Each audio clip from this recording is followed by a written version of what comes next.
नन्ही चींटी और चालाक मक्खी। एक जंगल था जहाँ जगह जगह हरियाली थी। वो पानी की नहरों और पहाड़ों से घिरा एक खूबसूरत जंगल था। वहाँ हर तरह के जानवर रहते थे। उस जंगल में नीनू नाम की एक नन्ही चींटी और उसका खानदान भी रहता था। वो सब रोजाना सर्दियों के लिए अनाज जमा किया करते थे। नीनू अभी छोटी थी, इसलिए वो अनाज के दाने नहीं ले जा सकती थी, जबकि बाकी चींटियां अनाज के बड़े और मोटे दाने मुंह में डालकर घर ले जाती थी। उनका घर जहां वो अनाज जमा करते थे बहुत दूर था। वो सब थक जाते थे, लेकिन अनाज तो जमा करना था। नीनू चाहती थी कि वो भी अपने घर वालों की मदद करें, लेकिन वह बहुत छोटी थी। एक दिन वो जंगल में एक पेड़ के नीचे उदास बैठी थी, क्योंकि उसके पास अनाज जमा करने की ताकत नहीं थी। अभी वो ये सब सोच ही रही थी कि उसने देखा एक मक्खी अपने पंखों के सहारे उड़ रही है। उसने कहा, मक्खी बहन, तुम कैसे उड़ लेती हो? मीनू की बात सुनकर मक्खी हंसने लगी। मक्खी ने कहा, तुम अभी छोटी हो, इसलिए तुम्हें समझ नहीं आएगा, लेकिन फिर भी मैं तुम्हें बताती हूँ। मैं अपने पंखों को धीरे धीरे इधर उधर हिलाती हूँ और धीरे धीरे आसमान की तरफ उड़ती हूँ। इस तरह मैं जमीन पर सभी को आसानी से देख सकती हूँ। ये सुन के मीनू बहुत खुश हुई और कहने लगी, क्या तुम मेरी मदद करोगी? मक्खी बहन, हम सर्दियों के लिए अनाज जमा करते हैं। हमारा घर यहाँ से दूर है। मैं अभी छोटी हूँ, इसलिए अनाज के दाने घर नहीं ले जा सकते। मैं चाहती हूँ कि मैं भी अपने घर वालों की मदद करूँ। अगर तुम अनाज के दाने मेरे घर तक ले जाओगे तो बदले में तुम जो कहोगे मैं वो करूँगी।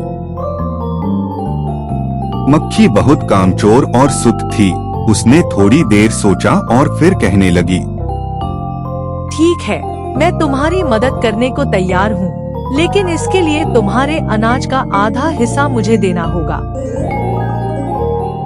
मक्खी ने सोचा, मैं तो वैसे भी सारा दिन इधर उधर उड़ती रहती हूँ, क्यों ना इसकी मदद करके मैं मुफ्त का अनाज ले लूँ। नीनू अभी नादान थी, इसलिए वो उसकी बात मान गई। कुछ देर में नीनू ने मक्खी को अनाज के दाने लाके दिए और फिर दोनों ने चलना शुरू कर दिया। मीनू जमीन पर चलने लगी और मक्खी उसके साथ साथ उड़ने लगी। चलते चलते कुछ ही दूर मीनू को अपना घर नजर आया।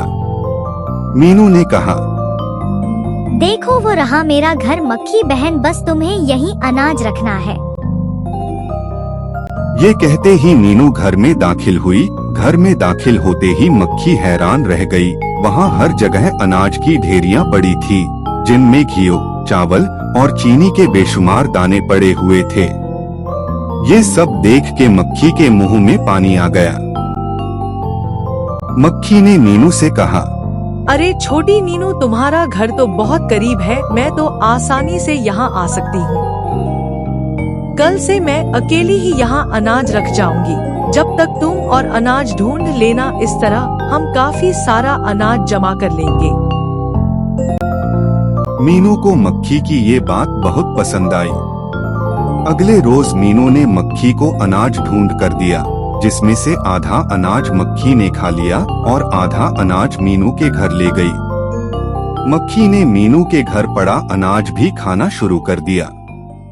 दिन गुजरते गए और मक्खी रोज मीनू के घर से अनाज खाने लगी। कुछ दिनों बाद मीनू के घर वालों को महसूस होने लगा कि अनाज आहिस्ता आहिस्ता कम हो रहा है। एक दिन मीनू ने अपने घर वालों को आपस में बात करते सुना। वो कह रहे थे कि आजकल हम महसूस कर रहे हैं कि हमारा खाना कम हो रहा है, जबकि हम दिन रात मेहनत करके अनाज जमा करते हैं। फिर भी हमारा खाना पहले से ज्यादा कम महसूस हो रहा है। ऐसा लगता है जैसे कोई हमारा अनाज चुरा रहा हो। ये सुनते ही मीनू परेशान हो गई और उसका शक मक्खी पड़ गया। अभी मीनू ये सोच ही रही थी कि मीनू की माँ बिल से बाहर आई माँ को देखकर मीनू एकदम घबरा गई। मीनू को घबराए हुए देखकर माँ ने पूछा, मीनू बेटी क्या हुआ? तुम इतनी घबराई हुई क्यों हो? क्या तुम कुछ जानती हो? अगर ऐसा है तो मुझे बताओ। माँ की बात सुनकर मीनू ने कहा, हाँ माँ, शायद ये सब मेरी वजह से हो रहा है। मैंने एक मक्खी से अनाज ले जाने की मदद मांगी थी और मक्खी ने इस बात का जिक्र किसी से नहीं करने को कहा था। मीनू की बात सुनकर उसकी माँ सारा किस्सा समझ गई।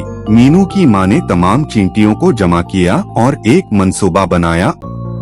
अगले दिन रोजाना की तरह मक्खी मीनू के पास आई। मीनू ने उसे अनाज के दाने दिए, जिसमें से आधा मक्खी ने खा लिया और आधा वो मीनू के घर ले गई। यहाँ तमाम चींटियाँ पहले से ही घर में छुप गई थीं। वो जानती थी कि मक्खी आने वाली है। जैसे ही मक्खी घर में आई, उसने अनाज के दाने खाना शुरू कर दिए और जब वो वापस जाने लगी तो तमाम चींटियों ने उसे घेर लिया और मारने लगी। मक्खी ने उनसे माफी मांगी। चींटियों ने इस शर्त पर मक्खी को छोड़ दिया कि वो सारा खाना वापस जमा करके उन्हें देगी। मक्खी ने कुछ ही दिनों में चींटियों का सारा खाना वापस जमा कर दिया। मीनू की माँ ने मीनू को अपने पास बुलाया और समझाया, प्यारी मीनू, चाहे कुछ भी हो जाए, कभी भी किसी अजनबी से कोई मदद नहीं लेनी चाहिए और अगर कोई मदद करने को कहे तो सबसे पहले अपने घर वालों को बताना चाहिए। मीनू ने अपनी माँ से माफी मांगी और दोबारा ऐसा न करने का वादा किया। कुछ दिनों बाद सर्दियाँ आ गई। मीनू और उसका खानदान सुकून से अपने घर रहने लगा।